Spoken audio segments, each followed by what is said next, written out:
Bienvenue pour cette nouvelle exploration. Alors imaginez un peu. Ce matin, la douche à peine tiède. Ou alors ces bruits bizarres qui viennent du chauffe-eau. Mhm. Ce sont souvent des signes, hein, des signes que cet appareil qu'on oublie tout le temps, il a peut-être besoin qu'on s'occupe de lui. C'est ça. Aujourd'hui, justement, on se penche sur le remplacement de chauffe-eau. Et on va regarder plus particulièrement ce qui se passe du côté de Nyon en Suisse. Oui, On va voir ensemble quels sont les symptômes d'un appareil fatigué, les options modernes pour le remplacer, et puis surtout, qu'est-ce que ça change pour nous, pour le confort, le portefeuille, et même pour la planète. tout à fait. L'idée, c'est de comprendre un peu mieux comment ça se passe, quels services on trouve sur place, à Nyon, et il y a un truc qui ressort fort des infos qu'on a lues. Ah oui? La possibilité de faire de grosses économies d'énergie, on parle de jusqu'à 70%, rien qu'en changeant un vieux chauffe-eau.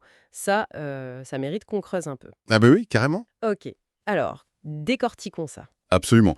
Et les informations qu'on a, elles viennent d'une entreprise qui connaît bien le sujet. Une boîte de plomberie, chauffage, très présente à Nyon et dans le canton de Vaud. D'accord. Du coup, ça nous donne une bonne vision des pratiques, des conseils techniques, de ce qu'ils proposent pour changer ou entretenir un chauffe-eau là-bas.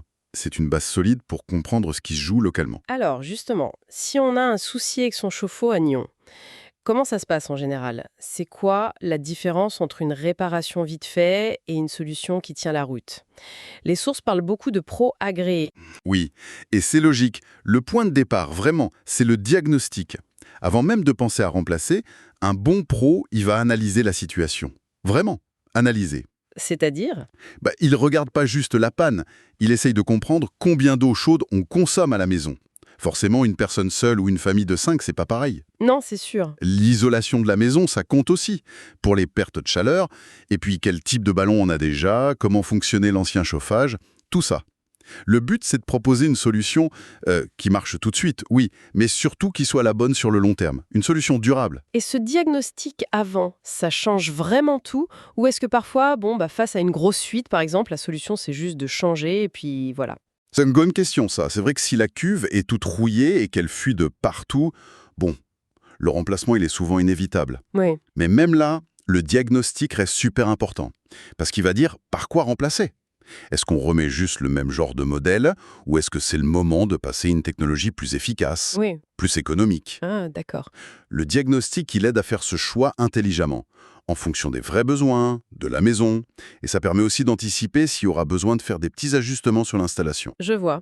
Et une fois qu'on sait ce qu'il faut faire, comment on est sûr que ça va être fait correctement sans mauvaise surprise? Vous parliez de devis gratuit, de garantie. Oui, alors ça, c'est un point sur lequel ils insistent, la transparence. Normalement, on doit recevoir un devis détaillé, gratuit, avant qu'il commence quoi que ce soit. Mhm. Ça permet de voir clair. Combien pour la main-d'œuvre, combien pour le matériel, pour éviter les additions salées à la fin. Ils disent que leurs prix sont compétitifs, justes. Bon, ça c'est l'argument commercial classique, mais un devis clair, c'est déjà une bonne chose. Et la sécurité, les garanties. Côté sécurité, ils mettent en avant les garanties sur l'installation elle-même, et aussi le fait qu'ils ont une assurance pro. C'est important ça, parce qu'un souci en plomberie, ça peut vite coûter cher. Ah oui. Et ils parlent aussi de fournir un rapport après les travaux. Ça c'est utile si jamais il y a un dégât des eaux par exemple, pour l'assurance RC Ménage. RC Ménage, vous pouvez juste nous rappeler ce que c'est? Vite fait. Bien sûr. La RC Ménage, c'est l'assurance responsabilité civile qu'on a tous normalement. Elle couvre les dégâts qu'on pourrait causer sans faire exprès à d'autres personnes. D'accord. Par exemple, si votre chauffe-eau fuit et que ça inonde chez le voisin d'en dessous, c'est cette assurance qui va jouer. Et avoir un rapport du plombier qui explique ce qui a été fait, ça peut aider avec l'assureur. Ok, c'est très clair. Revenons aux signes qui doivent nous mettre la puce à l'oreille au quotidien. On a dit l'eau moins chaude, les bruits. Il y a autre chose? Oui, oui, les sources donnent une petite liste de signaux assez fiables. Souvent, c'est ce que les clients demandent en fait. Des bruits bizarres, genre des glouglous, des claquements. Ça peut être le calcaire ou un souci avec la résistance. Hmm. Des odeurs un peu suspectes près de l'appareil. C'est jamais bon. Si l'eau chaude devient marron, couleur rouille, là, ça sent la corrosion de la cuve. Aïe. Évidemment, si l'eau est carrément moins chaude ou froide, là, le symptôme est direct. Et puis, dernier truc, si on voit des traces de rouille, d'humidité sur la cuve elle-même ou par terre. Là, faut pas traîner. Exactement. C'est un signal d'alarme clair. Ça veut dire qu'il y a une fuite quelque part ou que la cuve est vraiment mal en point. Faut pas ignorer ces signes. D'accord. Et au-delà de la panne qui guette, il y a cette fameuse promesse d'économie. Vous avez dit jusqu'à 70%. Ça paraît fou. Comment c'est possible? C'est vrai que ça marque ce chiffre, et ça s'explique par la technologie en fait. Un chauffe-eau électrique classique, celui avec une résistance, c'est un peu comme une grosse bouilloire. Oui. La résistance chauffe l'eau directement. C'est simple, mais ça consomme pas mal d'électricité. Les nouveaux systèmes, ils sont plus malins. C'est-à-dire? Prenez le chauffe-eau thermodynamique. Lui, il fonctionne un peu comme un frigo, mais à l'envers. Un frigo à l'envers, oui. Oui, il va chercher les calories, la chaleur qui est déjà présente dans l'air autour de lui, même dans une buanderie ou un garage pas chauffé, hein, et il utilise cette chaleur pour chauffer l'eau. D'accord. L'électricité, elle sert surtout à faire tourner le système, la pompe à chaleur, mais pas directement à chauffer l'eau comme une résistance. Du coup, les économies d'énergie sont vraiment importantes par rapport à un vieux modèle électrique. C'est malin ce principe de frigo inversé. Et les autres technologies qu'on voit parfois? Le solaire, le gaz? Alors, le solaire thermique, c'est avec des panneaux sur le toit, il capte la chaleur du soleil et la transfère à l'eau dans le ballon. Mhm. En Suisse, même si le soleil n'est pas là tous les jours, ça peut couvrir une bonne partie des besoins, surtout l'été. Et donc ça réduit la consommation d'énergie d'appoint. D'accord. Et le gaz? Le chauffe-eau à gaz, ça chauffe l'eau très vite avec du gaz naturel ou du propane. Son intérêt dépend beaucoup du prix du gaz, évidemment. Et puis il y a aussi la possibilité de lier la production d'eau chaude à la pompe à chaleur qui chauffe déjà la maison. Ah oui. Chaque système a ses avantages, ses contraintes pour l'installation, son prix. C'est pour ça que le diagnostic est important, pour choisir le bon. Mais oui, le potentiel d'économie de 30 à 70%, c'est ce qu'on peut viser en passant d'un très vieux chauffe-eau énergivore à la meilleure technologie adaptée à sa maison. Donc moins d'énergie consommée, ça veut dire une facture qui baisse. Logique.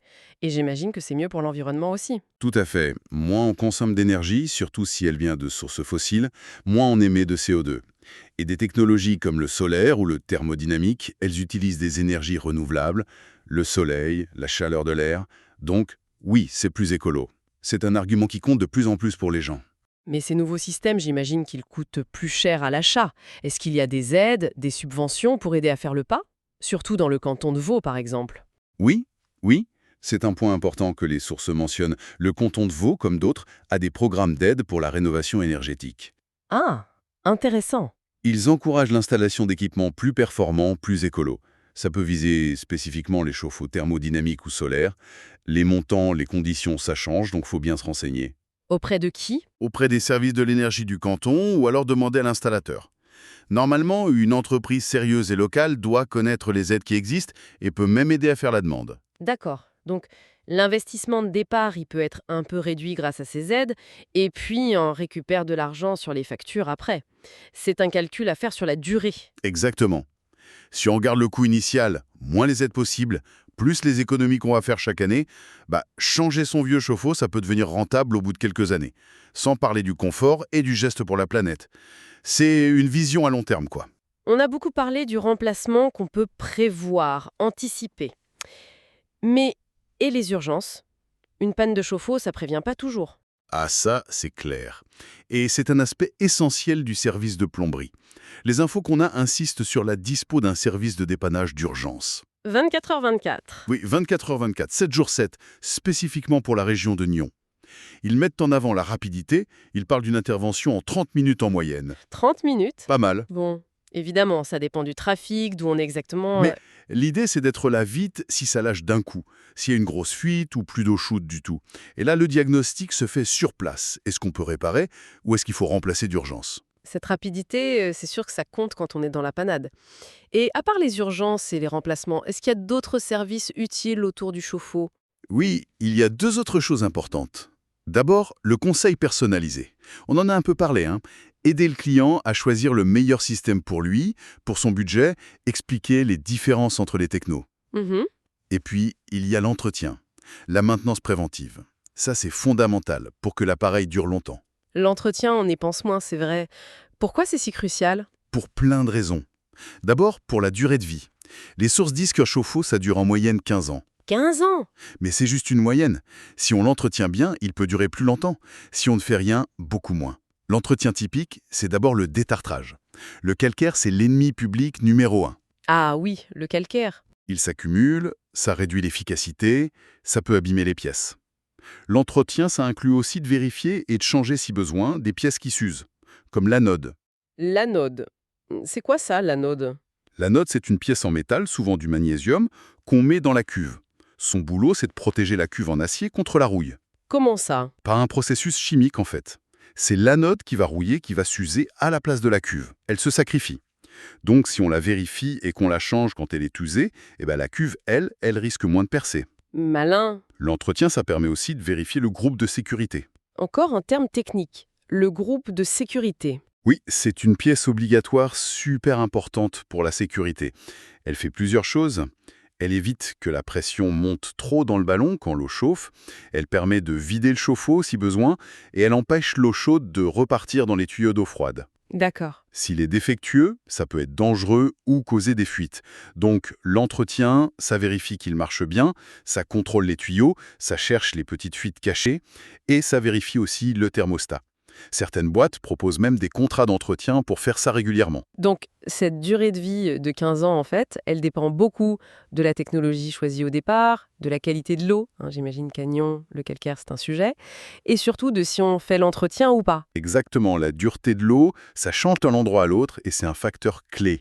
Un entretien régulier, bien fait, adapté à l'eau locale, c'est vraiment la meilleure façon de garantir que son chauffe-eau dure longtemps, mais aussi qu'il fonctionne bien et qu'il reste économe en énergie. Un appareil plein de calcaire, il consomme beaucoup plus pour chauffer la même quantité d'eau. Bon, alors, si on résume tout ça, ce que je retiens, c'est qu'il faut être attentif aux petits signes de fatigue de son chauffe-eau, ne pas attendre la panne complète. C'est ça, Le remplacer par un modèle plus récent, c'est pas juste une dépense obligée, ça peut être un bon calcul économique sur le long terme avec les économies d'énergie. Et c'est mieux pour la planète. tout à fait. Pour être sûr d'avoir un bon diagnostic et une installation garantie, ça semble plus sage. Et puis, ne pas oublier l'entretien régulier pour que ça dure et que ça reste efficace. C'est une excellente synthèse, oui. L'entretien préventif, c'est vraiment un point essentiel. Pas juste pour la durée de vie, mais pour garder l'efficacité énergétique qu'on attend des nouvelles technologies. Ah oui, bonne remarque. Un super chauffe-eau thermodynamique ou solaire, s'il n'est pas entretenu, il perdra une partie de ses avantages. Ça replace un peu le chauffe-eau dans une vision plus large de comment on gère l'énergie chez soi. On choisit plus juste un truc pour avoir de l'eau chaude, mais un système qui participe à une réflexion sur sa conso et son impact. C'est une perspective intéressante.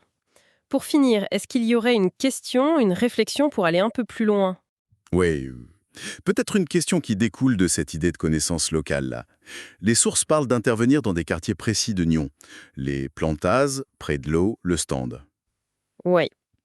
Au-delà de l'argument « on est près de chez vous », est-ce que cette connaissance très fine du terrain, savoir quel type de bâtiment il y a, quelles installations sont typiques dans ce quartier, peut-être même la qualité de l'eau qui varie un peu, est-ce que ça change vraiment quelque chose? Est-ce que ça rend le conseil et l'installation objectivement meilleurs qu'une approche plus générale? Bonne question. Quelle est la vraie valeur ajoutée de cette hyper-proximité dans un domaine technique comme celui-là? Est-ce que c'est décisif ou juste un petit plus sympa? Voilà, ça laisse matière à réfléchir, je trouve.